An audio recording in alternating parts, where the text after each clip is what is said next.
Was it a party? Was it a riot? What does it matter? It was a mess. Yeah, this past weekend over there, you all right? Or was it the weekend before? Anyway, yeah, it was on Cinco de Mayo. The time flies so fast. It's fast in May and June and July. Slow down, Father Time or Mother Nature or something like that. Anyway, a gentleman who has some things to say about how difficult it is to live and own property in some Narragansett neighborhoods based on some of the partying going on by the URI kids is here tonight, and we will meet him momentarily. In the meantime, we have so much to do. I have to blow through it. Jess is at the helm tonight, and we promised each other this would be quick. Oh, let's see. I got a lot to say. Different standards on our first conversation. We have really now hit a political precipice when it comes to 38 Studios. I'll explain. And meanwhile, the guy who's starting political conversation with 38 Studios is clearly that word, delusional. By the way, he's our governor. Kneecap testing. No more testimony, but the door is not completely shut, it seems to me. What a great story at Bryant. And yeah, you know, what do I know about anything? Let's dig in here and cover all the bases if we can. Yeah, the Nigerian negotiations are so. Yeah, somebody said something. In fact, it was Rox. A good question today. She's hanging around here too tonight.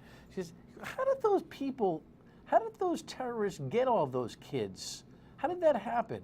I'm thinking that there's got to be some inside double agency going on with the Nigerian government, which makes all these headlines even more provocative, right? Washington Post talks with the kidnappers. I mean, they certainly know about these guys, and they were awful slow to the stick in reporting this out. Now, weren't they? Yes, here's the latest from CBS. U.S. intelligence agents are analyzing this video that Nigerian terror group Boko Haram claims shows some of the nearly 300 girls it kidnapped last month. Officials are looking for clues that may help them locate the teenagers. The U.S. has dozens of military personnel and advisors in Nigeria to help with the search, along with surveillance aircraft, and is now considering adding unmanned, unarmed drones to the effort. U.S. officials say they have no reason to question the video's authenticity, and it's up to Nigeria's government to decide its next move. As you know, Nigeria is in the lead. We are simply supporting their efforts. The United States policy is to deny kidnappers the benefits of their criminal acts, including ransoms or concessions. You know, we don't negotiate with terrorists, we, the United States of America, but Nigeria can. And it's really the only way that we can, that'll come up in a second. It's the only way that we can really kind of, wiggle our way out of the responsibility that we have, and the First Lady, being profoundly concerned and saying that the President's going to do everything he can. We've got to, we'll throw some assets at it, but there'll be no boots on the ground. And our standards can't be the Nigerian government standards. They're going to have to make a deal with these guys. They better. It's their problem. It's the world's problem, but it's their problem. Next. Yes, 38, a partisan issue. Yeah, it's getting that way. Holy moly. Let me just cover this. The gubernatorial candidate, well, we have a headline here from this morning's journal. Candidates for governor differ on repayment, but what the headline doesn't tell you is that the difference is really party-based, right? So here are the guys that want to see us default on the 38 Studios. Actually, these are the people that want us to pay it. These are the Democrats. They want us to pay the bond, the some $70+ million in principal that's owed to the bond holders on 38 Studios. That is, of course, on the left, Clay Pell, in the middle, Gina Raimondo, and on the right, Angel Tavares, primary candidates for governor in the Democratic Party. Now, here are the two that say no. Seems to me coincidental, I don't know, but those are the Republicans, Ken Block and Alan Fung. Well, interestingly enough, today, Link Chafee, our governor, sent out a press release. It looked like this, and it said at the top, squint if you can't see it, statement from Office of Governor Chafee. Governor Chafee blasts advocates of default on 38 Studios. And inside it, he starts to whack the Republicans. Here's a couple of excerpts. The candidates who can't understand these two obvious truths are unfit to be governor, meaning we've got an economic issue and a moral obligation to pay. The push by Alan Fung and Ken Block to default is disheartening. He also suggests that, well, let's put it this way. The governor's lashing out against those two Republicans. I think that's really fascinating, don't you? Now we see that 38 Studios is becoming a pay it, don't pay it, partisan battle. And the governor just made it that way if it wasn't that way already. By the way, who's unfit to be governor? There are very smart people on both sides of this argument, the pay argument and the don't pay argument. Doesn't mean that they're not unfit, or it doesn't mean that they are unfit. The guy who's most unfit is the guy who says, you guys are unfit. You know, this is the trust chafee, this is the I'm higher than now, I'm going to, improve the discourse in the state. That's not what that's all about. That's garbage talk from our sitting governor, and it's embarrassing. Meanwhile, I want to remind you what State Senator Dawson Hodgson was doing. He's putting in a bill today in the State Senate to say, you know what, no more moral obligation bonds. We're out of this business. He and I talked about that and the rating agencies that threaten our existence. We talked last night on the show. Well, I think that if we had a credit rating agency take a negative action, a punitive action against the state of Rhode Island as a result of non-payment, I think that those agencies lack a legal justification for doing so. So in addition to being able to say to the rating agencies moral obligations are no longer available by state law, as well as this declaration of legislative intent that we pay all of our general obligations, in concert with previous actions we've taken to safeguard the state's credit, that track record of defending creditor rights in the marketplace should be more than sufficient to offset any negative impact that could come from the 38 You're not talking studios. about taking action against the rating agencies, though. If they were to take punitive retaliatory action against the state of Rhode Island without legal basis to do so, I think somebody should stand up for the state's rights. And there's more and more chatter about that. You know, on the governor on this, maybe he doesn't want an investigation past the current litigation, which will definitely happen. It'll be a litigation bonanza. You think they had a riot down at URI? There'll be a litigation riot if we don't pay, which may just give us the truth. Maybe the governor doesn't want us to know some of the truth. Speaking of him, he is just cracking me up. He's been on this tour around America, really, literally, talking to anybody that will talk to him about his governorship. He was on New York Public Radio. We ran this on the radio show, my radio show, noon to 3 on WPRO weekdays.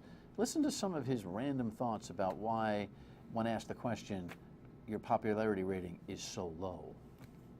Well, I think I've talked about it here, these small issues that erupt, I think, totally unnecessarily, and what I thought made a lot of sense. Certainly getting undocumented students to be able to go to higher education was a huge controversial issue. We had a capital punishment case.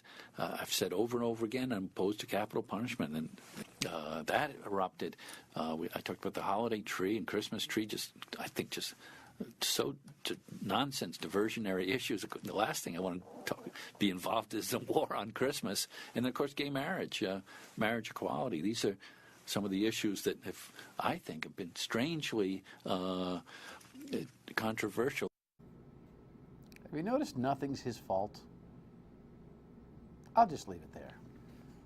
Next item.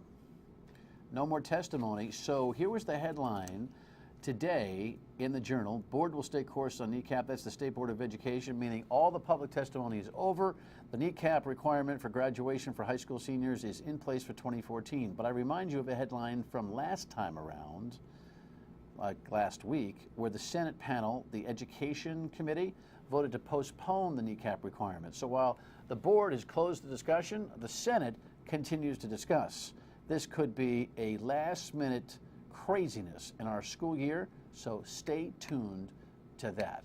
Let's go to this really exciting thing in Bryant. This is great stuff. They have arrived. No, not football. No, not basketball. No, this is lacrosse. How cool is this? The headline, look at that. A statement for Bryant lacrosse, Jim Donaldson's column today. You know, we're a day late in mentioning this. Phenomenal stuff. They not only beat Siena in the first round of the NCAA tournament at home, they went to Syracuse against the second-ranked team and beat them in the Carrier Dome, and it was quite the experience for the young men. He let us get a little wild there on the bus. It was nothing like it. That's one of the seniors on the team, and of course Mike Pressler, coached at Duke, got involved in this whole big scandal, which wasn't his fault. Ron Makeley, the president of Bryant, brings him in here, and not only is he a Cinderella coach right now, but maybe building a powerhouse in Smithfield. And speaking of powerhouse, you know what? I almost, this is what I said last night. I'll shut up. When we come back, parties in Narragansett. Not so fun if you own property. Stay with us.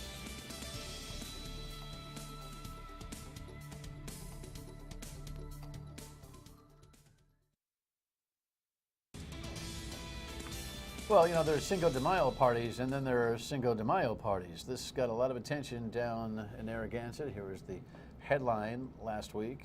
Crazy, huh? It was not a party, it was a riot, and that's the way people kind of thought about it. And Steve is here to kind of tell us about it. We got some pictures, and it's a mess. Welcome to the broadcast. Thanks for coming. Thanks for traveling all the way up from the shore, from the water there. Well, it's not far. I'm Rhode Islander, but you know, 30 miles isn't much for me. So. You own property there? Yes, I do. Okay, we should just identify, you know, I didn't put a map up, but does anybody not know where Scarborough is? I mean, this neighborhood is right across in Scarborough, Close correct? proximity to Scarborough Beach, probably. You know, most of our neighborhood is within walking distance of Scarborough Beach. And how many kids actually live in there? Well, this particular Eastwood neighborhood has a north and a south, two sides, one directing a main road and cross in between. There's about 280 properties in this neighborhood, and I'd say probably 60% are rentals. We classify it as a strict rental as one that's just a complete rental all year round.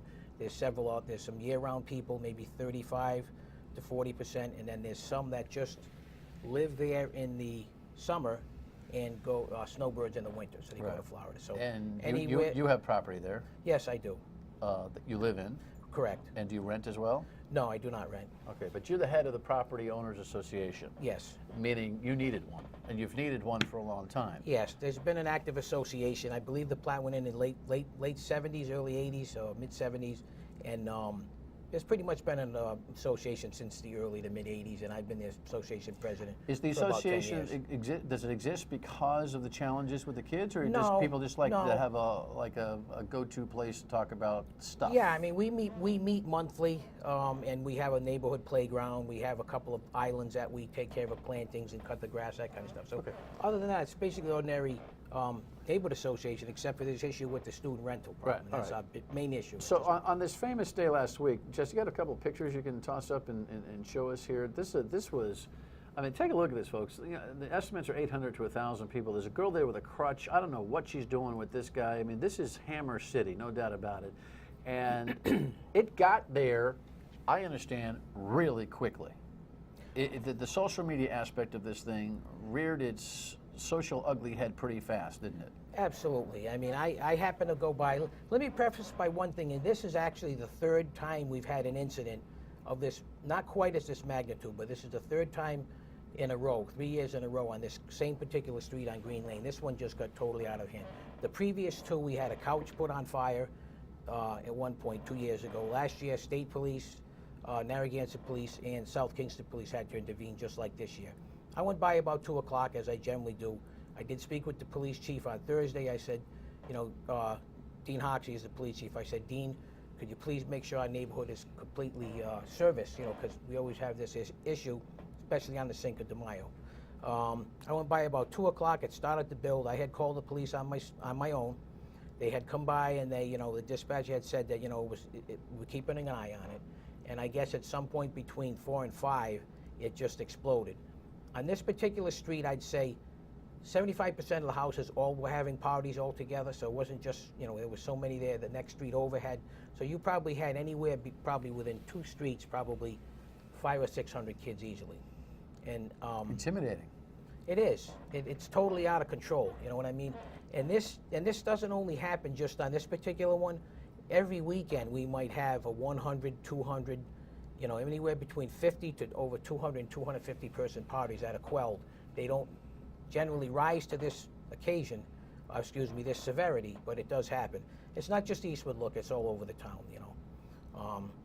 So, you know, it's really out of control. And, you know, we think the town really needs a comprehensive look at how they treat rental, especially student rentals. Some kind of comprehensive look to bring everything in control. I mean, we need the police enforcement. They're our first line of defense. They do a fantastic job. Sometimes, obviously, in this situation, you can see they were completely overwhelmed. Yeah, well, there's no doubt. Well, listen, we'll come back and talk to Steve about some of the, look at these pictures. Hey, listen, it's not like I didn't go to a few college parties in my day, and the paddy wagons came in a couple of times at at the old alma mater, the University of Dayton. In our neighborhood, it was called the ghetto. It was affectionately called the ghetto, because that's kind of how we treated it. And so I've seen that before with not so fond memory, well, a few fond memories. But listen, there's got to be a way to figure this whole thing out. They've got ideas. You'll hear them when we come back. Stay with us.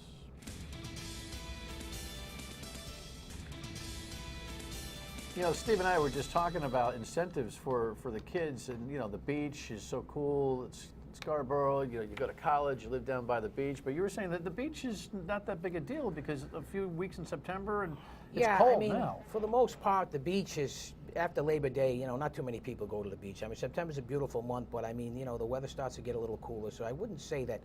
You know, you don't see all the students at the beach, maybe a little bit the first couple of weeks, and now the water's pretty cold.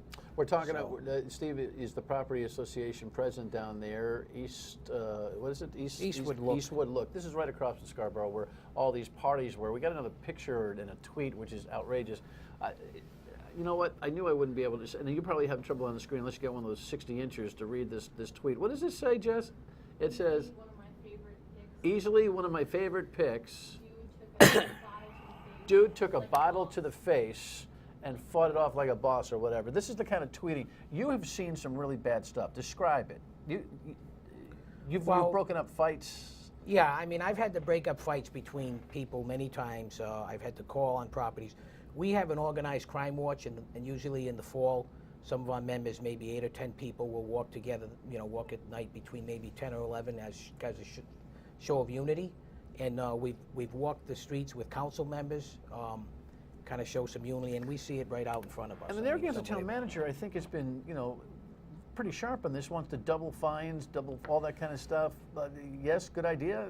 It's a good idea. We don't feel the fines. I mean, I think everybody's trying to take this incremental approach to fixing this problem, and we need more drastic action. So what is it? What's the drastic action? I think they should immediately increase the fines to as high as they can go. I mean, I think they're up to a $500 fine, so I would say increase them up to that point. Council's thinking about going from things like 100 to 200. 200 to 300. You want to go all the way to the top? I'd rather see it as high as the town can possibly to make an impact. The town, and the fines for specifically who right. and what? Well, the town, the fines the police are using are specific: underage drinking, mainly social host, drinking in public, disturbing the peace, that kind of thing, disorderly conduct. They are giving fines for that. Do you have an affection for these kids at all, or you just, when you see them, you just go nuts? I mean, how do you feel about the youth coming from URI? Most of the people really don't mind having the younger people in the neighborhood. It's kind of nice in a way, but we just need to be able to go to sleep at night. We can't they can't be acting like out of control. Yeah, the town has to really approach it. How many nights a week? Generally during the week it's not that bad. Usually Thursday, Friday, Saturday, and mainly Friday and Saturday more than likely. All winter. All during the winter. I mean, I have spreadsheets that I've done for the last 10 years that I can show you. On that particular Green Lane, the night before had a 150-person party. URI's Vice President of Student Affairs was as flummoxed as you were about the whole thing, suggesting there's no excuse, and he was looking at expulsions. Correct. Your conversations with URI, have they been constructive? I've talked to Tom Dugan before, and the only thing I can ask Tom at this point is to look at his code of conduct that he has in place now and go ahead and make it a little bit stricter for some of these different nuisance types of situations. I believe, I can't speak for him, but I believe they have a 2 or 3 strike policy, you know what I mean? Maybe they can look at their code enforcement and see where they can make a greater impact. You think this party is catalytic enough for everyone to come together on some kind of a strategy session to really elevate the penalties for going nuts like this, yes? Yes, I believe that. I mean, who's going to call for that? It seems like a political leader should call for that, yes? No? That would help, our association, we've been calling for it. We go in and get different ordinances, but the bottom line really is it's a town issue right now. I mean, we'd like to see URI do whatever they can, but they're not even in the town. So, I mean, if they can kind of, someone gets in trouble and they can kind of back it up with some sanctions up there, fine. But this is a town issue. The town has not come up to the curve. They're behind the curve on this issue. And that's really the bottom line. We have to look at different ordinances. We have to look at, these basically are mini dorm rooms that you see down there. They're renting to one person at a time. They're basically renting rooms out.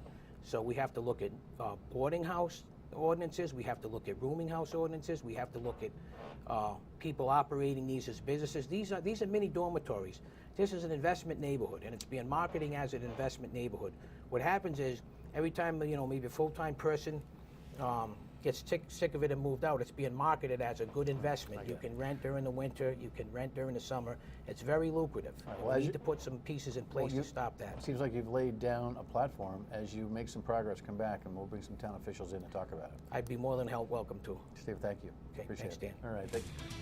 Kids, chill. Is that how you do it? We'll be right back. I like that guy, didn't you? And he seems like the kind of guy that can get everybody together. So you might just have to jack up all the penalties in there against it. Anyway, your state of mind reaction to the party challenge in that great town, 228-1886 is the email. And email me at that's the voicemail. Then email me at stateofmind@myridetv.com. You get the point.